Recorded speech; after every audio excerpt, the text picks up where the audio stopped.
Olá, meus irmãos, graça e paz seja convosco.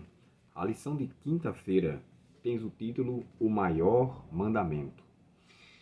Existia entre os fariseus e os judeus também a crença de que os primeiros 4 mandamentos eram os mais importantes.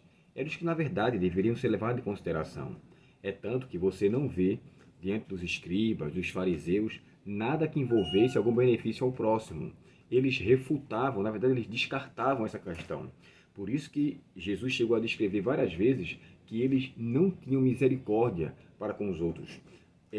Lembra daquela parábola que Jesus conta da dracma perdida, ovelha perdida e filho pródigo, né? Na ordem. Ovelha perdida, dracma perdida e filho pródigo.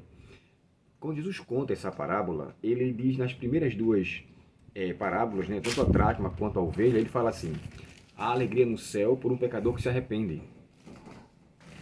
Quando os fariseus ouviam essa frase, aquilo ficou como que bateu de frente. O livro Parábola de Jesus, Ellen White descreve que eles tinham um conceito e ensinavam que haveria alegria no céu quando um pecador era destruído ou era morto. Ou seja, de acordo com o conceito dos fariseus, o céu se alegrava quando o pecador deixava de existir. Jesus, então, contradizendo o que eles tinham como conceito, ele falou: há alegria no céu por um pecador que se arrepende.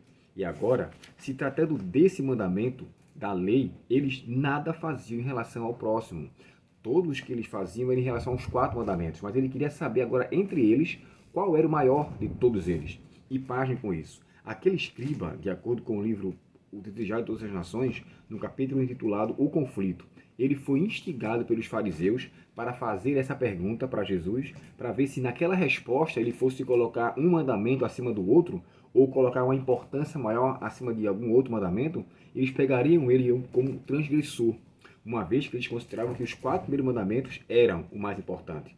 Jesus, então, para responder, aquele escriba, que segundo a mesma Ellen White descreveu que ele era versado na lei de Deus, era uma pessoa muito entendida, muito inteligente e estudada, Jesus leva para o livro que eles defendiam, Deuteronômio capítulo 6. Ele fala assim: o primeiro mandamento é este: ouça, ó Israel. O Shema, o ouça sempre é o que está em primeiro ponto nos mandamentos. Esse ouça, ó Israel, é a mesma coisa que está nos mandamentos de Deus. Quando Deus começa a dizer os seus 10 mandamentos ali no Monte Sinai, ele começa pedindo para que eles ouvissem. Deixa eu abrir aqui para vocês o texto de Êxodo, no capítulo 20. E de forma especial, aqui no verso, ele diz assim, não no termo especificamente ouve, ó Israel, mas ele fala assim: eu sou o Senhor teu Deus. A expressão eu sou o Senhor teu Deus é uma dignificação de me escute. Observem, vejam quem eu sou. Eu sou o Senhor teu Deus, que te tirou da terra do Egito, da casa da servidão. Aí então ele começa. O termo ouça era para sempre levar em consideração de quem era Deus. Ouve, ó Israel, vosso Deus é único, Senhor. E esse termo único aí, irmãos, no original hebraico, é a mesma coisa que eu falei sobre o único de Adão e Eva, é Echad. Echad quer dizer unidade composta de 2 ou mais pessoas. Nesse aspecto, quando ele fala assim: ouve, ó Israel, vosso Deus é único, vosso Deus é único Pai, único Filho, Jesus, e único Espírito Santo. Então, esse termo se engloba as 3 pessoas da divindade, não como um único Deus, mas como um Deus em 3 pessoas coeternas, coexistentes, onipotente, onipresente, onisciente, com todas as atribuições divinas. E quando ele fala isso, vosso Deus é o único Senhor, ele pede para que haja amor a esse Deus. Em seguida, ele fala do próximo. Quando ele fala do próximo, ele já fala não mais de Deuteronômio, mas como o autor da lição bem colocou aqui, ele leva para Levítico 19, verso 18. Amarás o teu próximo como a ti mesmo.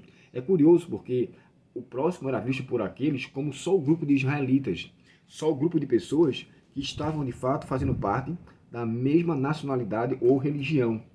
Quando Jesus comenta isso lá no capítulo 10 de Lucas, e Lucas descrevendo, melhor dizendo, né, não Jesus falando, mas quando Lucas descreve um episódio semelhante, esse texto do capítulo 10 de Lucas, e o verso 29 em diante, ele leva em consideração agora a parábola do bom samaritano. E ali a gente entende, na verdade, que aquele era o próximo, não mais só os israelitas, não mais o povo judeu, não mais o povo de uma religião única, mas todos os que englobavam os filhos de Deus. E os samaritanos também estavam ali incluídos. Aqui a gente entende que quando Jesus inclui o samaritano, nesse Lucas capítulo 10, a gente então entende, fica com mais clareza que o nosso próximo é todo aquele que precisar de nós. Deus nos chamou, irmãos, para amar as pessoas, não para gostar delas. Você faz o bem a alguém não porque você gosta daquela pessoa, mas porque em Cristo, como servo de Deus, você deve amá-lo. E você vai fazer algo por aquela pessoa, mesmo se você não a conhecer, não gostar, mas pela necessidade que ela se encontra, você vai ali e lhe presta um auxílio. Você pode estar em alguma situação e ver alguém ali triste, acabrunhada, arrasada no hospital. E você vai falar com aquela pessoa, a pessoa vai lhe dizer assim: fulano, eu acabei de perder o meu pai ou a minha mãe. Então você vai dizer algumas palavras àquela pessoa e ela vai se sentir encorajada. Você não conhece aquela pessoa, não sabe nada sobre ela. Você não tem como dizer que você gosta dela. Mas por amor a Deus e pelo amor que você tem àquela pessoa, que naquele momento precisa de sua ajuda, você automaticamente vai externalizar um sentimento de cristão, na verdade. Jesus falou assim: vós sereis meus discípulos se amardes uns aos outros. Então eu não posso dizer que sou discípulo de Cristo se eu não amo ao meu próximo. E aqui, Jesus agora ensinou para aquele escriba e para todos os outros que o princípio da lei envolvia o amor a Deus acima de todas as coisas e ao próximo como a ti mesmo. Se eu de fato amo a Deus, eu vou manifestar o meu amor amando o meu próximo. E quando João descreve isso, ele fala assim: aquele que diz que ama a Deus, mas aborrece o seu irmão, é mentiroso. Ele é bem mais enfático. João capítulo 4, primeira carta de João capítulo 4, e o verso 20 a 21.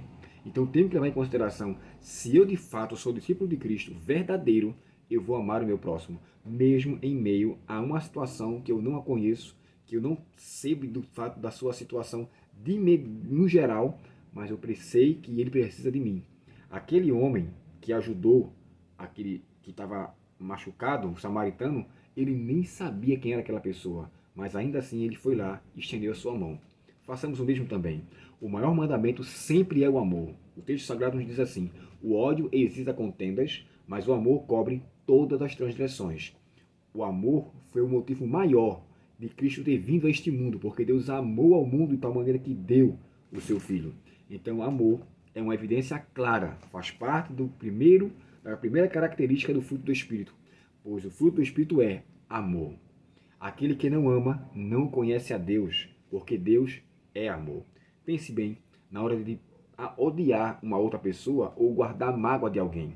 O amor de Deus deve de fato preencher todo o nosso coração. E mesmo com pessoas que nos maltratam e nos machucam, o amor deve sempre ser a obra suprema. Como diz a Paulo aos Coríntios, né? O amor é o dom supremo. Aqui permanece o amor, a fé, e agora me deu um branco. Vou ter que ler. Deixa eu ler com vocês aqui, porque me deu um branco agora dos 3 pontos que Paulo descreve aqui na sua carta aos Coríntios. 1 Coríntios capítulo 13, diz assim, ó: 3 coisas na verdade permanecerão: a fé, a esperança, era isso que estava faltando, e o amor. E o maior de todos esses é o amor. Maior que a esperança, maior que a fé. O amor, de fato, é o dom supremo. Deus nos abençoe. Oremos ao Senhor nesse momento. Querido Pai Celestial, nos ajuda, Senhor, a levarmos em consideração o Teu amor para com o nosso próximo, para que assim possamos externalizar toda a Tua vontade verdadeira em nosso coração. Converte-nos, ó Deus, para esta causa, perdoa nossos pecados e nos ajuda a amar como o Senhor amou. Te pedimos em nome de Jesus. Amém. Deus muito te abençoe, um ótimo dia em sua presença e até a próxima lição 10, onde iremos estudar sobre um assunto, terminando ali os últimos momentos da vida de Cristo, os últimos dias. Deus abençoe você e até o próximo estudo. Até logo.